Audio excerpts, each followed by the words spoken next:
Samajwadi party के नेता स्वामी प्रसाद मौर्य पर रामचरितमानस विवाद के बाद दर्ज हुए मुकदमे को लेकर समाजवादी पार्टी के राष्ट्रीय अध्यक्ष अखिलेश यादव ने कड़ी प्रतिक्रिया दर्ज की है। उन्होंने कहा कि यह भाजपा है, किसी के खिलाफ भी मुकदमा दर्ज करा सकती है। उन्होंने पत्रकारों से कहा, अगर आप भी सच्ची खबर दिखाएंगे तो आपके खिलाफ भी एफआईआर दर्ज हो सकती है। उन्होंने यह भी कहा कि हम भगवान विष्णु के सभी अवतारों को मानते हैं, उनकी पूजा करते हैं। हमें ज़्यादा ज्ञान नहीं है, लेकिन मुख्यमंत्री योगी हैं, उन्हें यह बताना चाहिए कि समाज में शूद्र कौन है।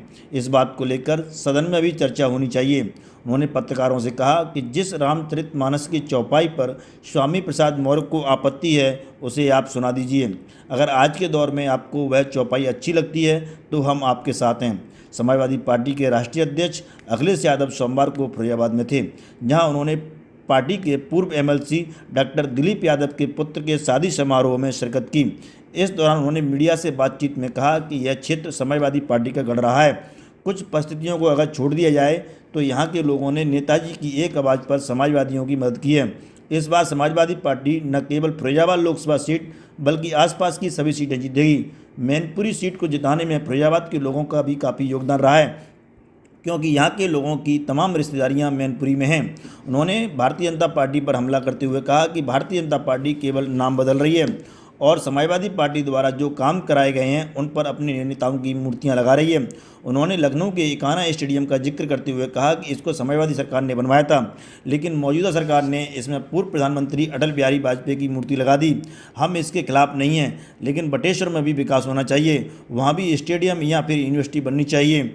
उन्होंने कहा कि सरकार महंगाई, बेरोजगारी जैसे ज्वलंत मुद्दों से लोगों का ध्यान भटकाने के लिए तरह तरह के हथकंडे अपना रही है। सपा अध्यक्ष अखिलेश यादव ने देश में गिरती अर्थव्यवस्था पर भी चिंता जाहिर की। कहा कि जो शेयर मार्केट गिरा है उससे एक उद्योगपति, जिसके बारे में सरकार दावा करती थी कि उनके प्रयास से कोई एक उद्योगपति दुनिया में नंबर 1 होने जा रहा है, उसकी हालात सबके सामने हैं। इससे न केवल पूरी दुनिया में हमारे उद्योगपतियों का नाम बदनाम होगा, बल्कि बैंक के रुपए भी डूब जाएंगे। मैं आज डॉक्टर दिलीप, पूर्व एमएलसी, इनके पारिवारिक कार्यक्रम में शामिल होने आया हूँ। परिवार और जिनका विवाह होने में मुबारकबाद और उनका जीवन अच्छा हो, स्वस्थ हो, यही बधाई देने में पहुँचा हूँ। और फरीदाबाद में कई मौक़ों पर आने का मौका मिला है। ये क्षेत्र समाजवादियों का रहा है। समय समय पर यहाँ की जनता ने, कुछ परिस्थितियाँ रहती हैं कई बार, लेकिन फरीदाबाद की जनता ने हमेशा समाजवादी विचारधारा और जब कभी भी नेताजी ने आह्वान किया होगा, पूरा समर्थन यहाँ की जनता ने दिया है।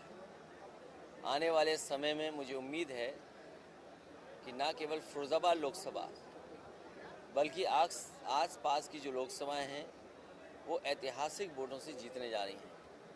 मैं फरीदाबाद के साथ साथ मैनपुरी की जनता का भी धन्यवाद दूंगा।